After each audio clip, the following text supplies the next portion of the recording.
Did you know that the Ainu, also called Aino, and in historical texts Ezo, are an indigenous people in Japan, Hokkaido, and in Russia, Sakhalin and the Kuril Islands?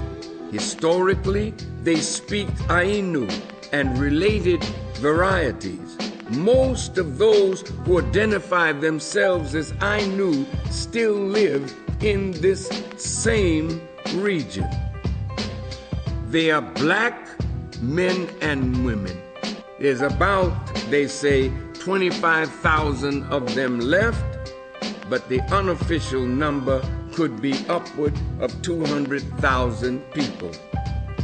In a book by John Moore called Blacks in China, listen to these words.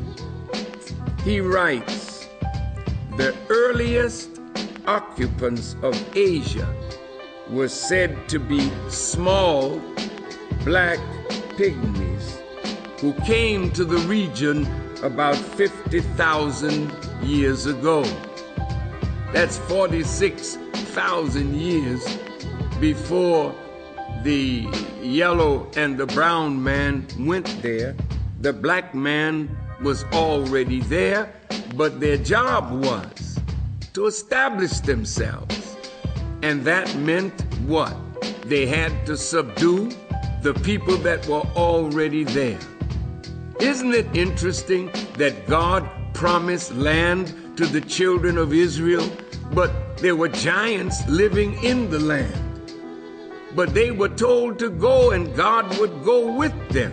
And since it was time for these new people to rule, the Chinese had no problem displacing the blacks that were in China, and the Japanese had no problem displacing the Ainu people as well. Well, let us look at Africans going to Asia.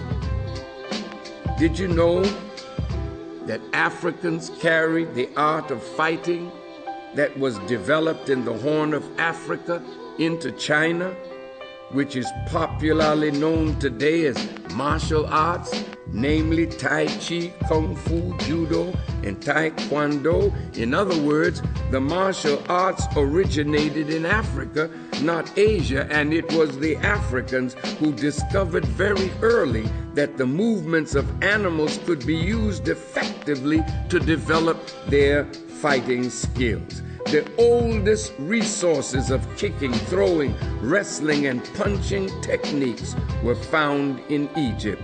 These warrior scientists laid the foundation for all martial arts systems.